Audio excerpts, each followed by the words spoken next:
अस्सलाम वालेकुम स्टूडेंट्स, हमने ट्रिग्नोमेट्रिक रेशियोज पढ़ लिया था। अब हमारा टॉपिक है रेजोल्यूशन ऑफ फोर्सेस। इसके बारे में क्या कह रहे हैं कि अ फोर्स वेक्टर में be split into components usually perpendicular to each other. The components are called perpendicular components and the process is known as resolution of vectors. The process of splitting of a vector into mutually perpendicular components is called resolution of vectors. अब मैं इसकी simple आपको एक example दे दूं, तब शायद आपको ये समझ में आ जाएगा। आप इमेजिन करें कि ये एक टॉय बॉक्स है, ठीक है। ये एक टॉय बॉक्स है, इसके अंदर ये बहुत भारी है, बहुत ज़्यादा इसके अंदर टॉयज़ हैं। अब आप इसको खींच रहे हो, ठीक है। कहाँ से खींच रहे हो? आप इसको यहाँ से रस्सी लगा के, ये रोप है, यहाँ से इसको आप खींच रहे हो। यहाँ आप कहाँ खड़े हो? आप यहाँ पर खड़े हो। आप जब आप इसको खींच रहे हो तो ये नीचे से भी आ रहा है इस तरफ, ठीक है, नीचे से भी इस तरफ आ रहा है और ऊपर से भी, इसको छोड़िए, ये रोप है, ये नीचे से भी इस तरफ आ रहा है, ऊपर से भी इस तरफ आ रहा है। तो इस तरीके की एंगल बन रही है ना, इस तरीके की एंगल बन रही है, ठीक है। तो यानी आपने फोर्स को दो तरीकों में तोड़ दिया, स्प्लिट कर दिया। एक फोर्स यहाँ से लग रही है, एक फोर्स यहाँ से लग रही है। जब आपने फोर्स को दो टुकड़ों में स्प्लिट कर दिया, इसको कहा जाता है रिजोल्यूशन ऑफ फोर्सेस, ठीक है।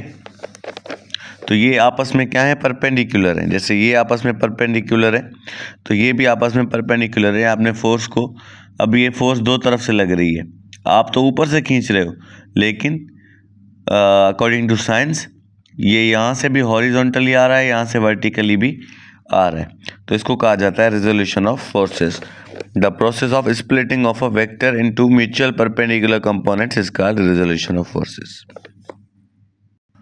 अच्छा, उसके बाद है determination of force from its perpendicular components.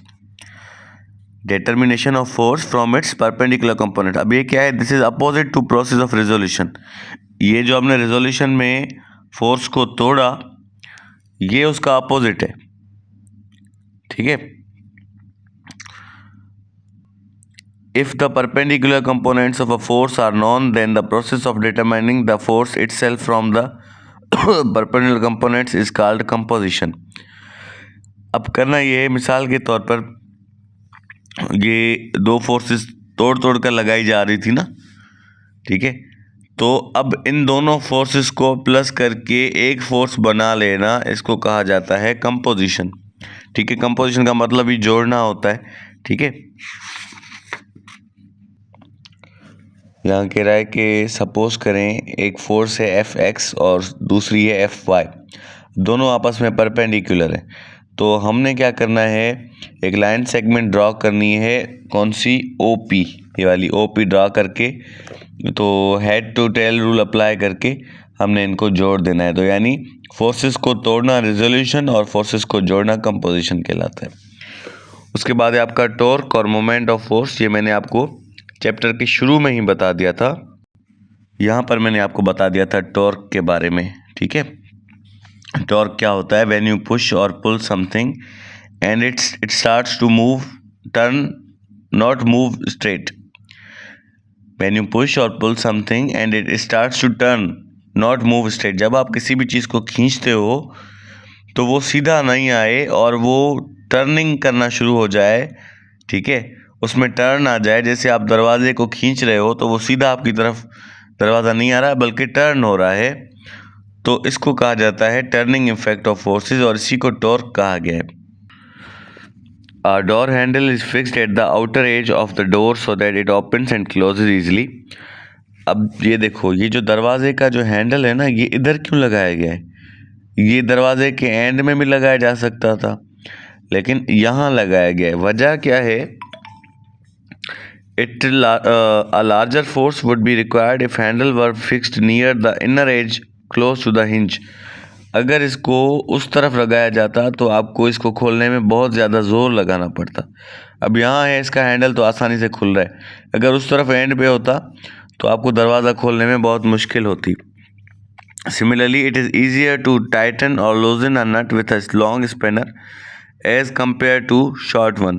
तो कोई भी आपको नट खोलना है तो अगर आपके पास बड़ा स्पिनर होगा तो उससे फोर्स कम लगेगी और छोटा स्पिनर होगा तो फोर्स ज़्यादा लगेगी। तो the turning effect of force is called moment of force और टॉर्क। तो टॉर्क को टर्निंग इफेक्ट ऑफ फोर्स भी कहा जाता है, मोमेंट ऑफ फोर्स भी कहा जाता है। It depends upon the magnitude of force, the perpendicular distance of the point of application of force from the pivot और फुलक्रम। ये डिपेंड किस पे करता है, टॉर्क किस चीज़ पे डिपेंड करता है? दो चीज़ों पे डिपेंड करता है। एक मैग्नीट्यूड क्या है फोर्स का, यानी कितनी फोर्स लग रही है। दूसरा डिस्टेंस कितना है पाइवट से और एप्लीकेशन ऑफ फोर्स से। पाइवट मैंने आपको बताया था, अभी दरवाज़ा है ना, दरवाज़ा जहाँ पर लगा हुआ है, ठीक है, ये मिसाल के तौर पे ये दरवाज़ा मैंने बनाया है,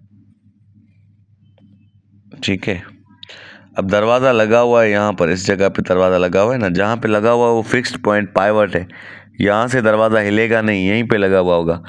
तो जो फिक्स्ड पॉइंट है वो पाइवट है। अब इसका हैंडल यहाँ पे लगा हुआ है, जैसे ये दरवाज़ा खोल रहा है, तो पाइवट और हैंडल में जितना डिस्टेंस है, यानी जहाँ ये फिक्स पॉइंट है और जहाँ से आप फोर्स लगा रहे हो, इसमें जो डिस्टेंस है, इससे जो है टॉर्क को असरअंदाज टॉर्क इससे होता है, ठीक है। The perpendicular distance of the point of application of force from the pivot, ठीक है। तो ये हो गया टॉर्क।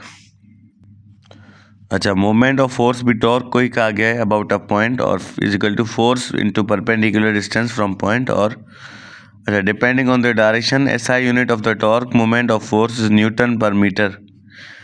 अच्छा, ये याद रखिएगा कि यूनिट ऑफ टॉर्क क्या है, newton metre, newton metre. Moments are described as clockwise और एंटी क्लॉकवाइज। ये जो है क्लॉकवाइज भी हो सकता है और एंटी क्लॉकवाइज भी हो सकता है, ठीक है। तो ये मोमेंट्स हमारे पास दो होते हैं, एक क्लॉकवाइज, दूसरा एंटी क्लॉकवाइज। उसके बाद है प्रिंसिपल ऑफ मोमेंट। इसमें कह रहे हैं 2 चिल्ड्रन प्लेइंग ऑन द सीसा। ये सीसा है और 2 बच्चे इसमें खेल रहे हैं। Fatima is sitting on right side and Faheem on the left side of the pivot. Fatima जो है वो राइट साइड पर है, फ़हीम लेफ्ट साइड पर बैठा हुआ है। पाइवट कौन सी जगह होती है? फिक्स्ड पॉइंट को पाइवट कहा गया, ये फिक्स्ड पॉइंट है, ठीक है, इसको पाइवट कहा गया। When the clockwise turning effect of Fatima is equal to the anti clockwise turning effect of Faheem. Fatima clockwise जा रही है तो फ़हीम एंटी क्लॉकवाइज जा रहा है। फिर ये इन दोनों का जो इफेक्ट है, टर्निंग इफेक्ट, जब दोनों का बराबर हो तो इसको कहा गया है principal of moment. When the sum of all clockwise moments on a body is balanced by the sum of all the anti-clockwise moments, this is known as principle of moments। जब बैलेंस हो जाए इनका turning effect और इनका turning effect जब balance हो जाए तो इनको कहा जाएगा प्रिंसिपल ऑफ मोमेंट। यानी the sum of the clockwise moments about a point is equal to the sum of the anti clockwise moments about that point is known as principle of moment. उसके बाद है centre of mass and centre of gravity. मिसाल के तौर पे मैं चाहता हूँ कि ये जो पेन है ये मेरी इस फिंगर पे इधर में रखूँ, इस फिंगर पे बीच में मैं रखूँ तो ये ना गिरे, इधर खड़ी रहे लेकिन गिर रही है। तो ऐसा पॉइंट मेरी फिंगर में हो जहाँ पर मैं पेन को रखूँ तो वो बिल्कुल सीधी रहे। अब देखो इस पॉइंट पे बिल्कुल 50 पे जब ये इसने इस रॉड को रखा तो बिल्कुल सीधी खड़ी रही। अगर ये यहाँ पे होता तो ये गिर जाती। तो ये कह रहा है the point at which the distribution of mass is equal in all direction and is independent of the gravitational field is known as the centre of mass. वो पॉइंट जहाँ पर डिस्ट्रीब्यूशन ऑफ मास, अब ये जो मास है डिस्ट्रीब्यूशन इसकी बराबर हो, इधर भी बराबर हो इधर भी बराबर हो, तो उस जगह को, उस पॉइंट को कहा जाता है centre of mass.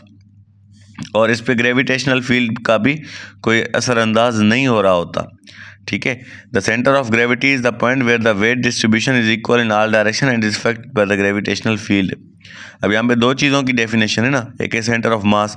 Centre of मास ये है, ठीक है, यहाँ पर आपको देखा जा रहा होगा कि जब ये इधर है बराबर है, इधर भी डिस्ट्रीब्यूशन इधर भी डिस्ट्रीब्यूशन बराबर है, तो फिर इस पे सेंटर ऑफ ग्रेविटेशनल फील्ड भी असर नहीं कर रही और फिर ये जो है बिल्कुल बैलेंस है और ये गिर नहीं रहा, ठीक है। और सेंटर ऑफ ग्रेविटी वो जगह है जहाँ पर वेट डिस्ट्रीब्यूशन बराबर हो, यहाँ पे मास डिस्ट्रीब्यूशन बराबर होती है, यहाँ पे वेट डिस्ट्रीब्यूशन बराबर होती है, क्योंकि ग्रेविटी में वेट को देखा जाता है, मास को नहीं देखा जाता।